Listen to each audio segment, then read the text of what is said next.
Nagblablag ako, Dok. Huwag kang mahiya. Paano ka makakita ng babaeng sisitain mo, Dok, kung mahihain ka?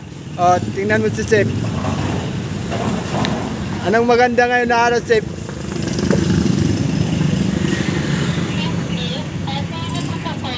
Dok, tumingin ka, Dok. Nag-vlog na ako. Pwede rin. Tumingin ka nga eh. Hi, Miss. Nandito pala si Dok, yo. Pwede na rin. Pwede na. Tumingin ka nga eh. Pasimple ka lang, Dok. Masasabi mo sa babae na yun na maganda? Ano masasabi mo nun? Babae. Pwede ng juwain? Ha? Pwede ng juwain. Pwede ng juwain. Yun? Oo. Tuturuin natin. Ganun ba yun? Pwede na yun. Crush type mo talaga yun. Iba ka mamili ha. Talagang may dating yung pinipili mong chicks ha. Pero ang haba na, may pasunod pa, Dok, oh. Tingnan mo yung dalawa, Dok, na magandang babae. Makikita natin yun. Doon palapit sa atin, Dogs.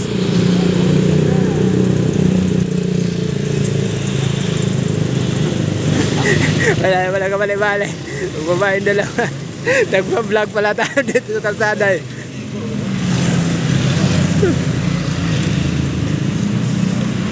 Tumingin ka kasi. Paano ka makasiutan ng ganyan pag hindi ka tumingin eh? Nagpa-vlog tayo.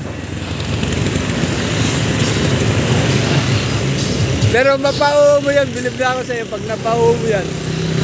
Oo nga, pag napauho mo, bilib na ako sa'yo. Pero di mo napauho, hindi, wala ka sa akin eh. Pero ang haba ng traffic doon siguro, no? Matagal pa yun eh. Biglang nawala yata, Dok. Saan mo yun, Dok?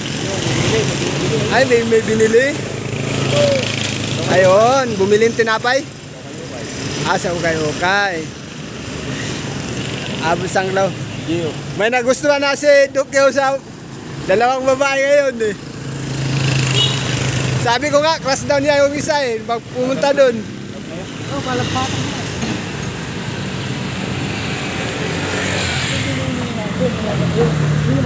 Saan?